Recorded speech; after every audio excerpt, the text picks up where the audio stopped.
Hi guys! Nandito po tayo sa ating inaabang teleserye, ang Sigabo. Excited na ba ang lahat? Of course, excited na. Pati na din kami guys dito sa ibang bansa. Inaabangan na namin ang Sigabo guys. Pero, dahil pala sa sobrang pagod nila Coco Martin sa pag-shoot nila ng Batang Quiapo nung finale. Kaya, nag-decide po sila na wag muna i-air yung Sigabo, which is supposed to be March 16. At ang dami ng excited guys, at ang dami nang nag-aabang, lalo na yung buong kapamilya, tatay, nanay, anak, apo, lahat, basta. At syempre,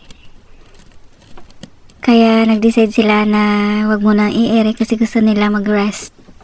Dahil lahat sila pagod sa pag-shoot ng Batang Quiapo at gusto nila pang maipalabas na yung Sigabo, siguraduhin nilang maganda at tatangkilikin ng sambayan ng Pilipino guys. Of course, pati na din yung taga-ibang bansa na gustong manood ng Sigabo kasi pag si Coco Martin ang actor ay talagang lahat ay gustong masubaybayan ang kanyang mga teleserye, lalo at kasama niya dito si Julia Montes. So, sa mga nag-aabang na guys, huwag kayong mainip dahil malapit na.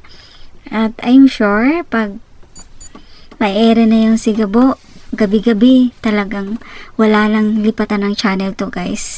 Kahit kami nag-aabang na din. Kaya antayin lang po natin. And thank you so much Coco Martin sa walang sawang pagbibigay ng aliw, saya sa sambayan ng Pilipino, lalo na sa mga tatay na mga adik sa teleserye mo sa Batang Quiapo na halos ilang taon nilang sinubaybayan, hindi pa rin sila nagsasawa. At syempre, ito yung pinakaantay namin lahat, ang Sigabo. At sana soon, mapapanood na namin kayo. Thank you so much for watching guys. Please don't forget to like, subscribe, and press the bell button for you to notify on my next video. Thank you and bye!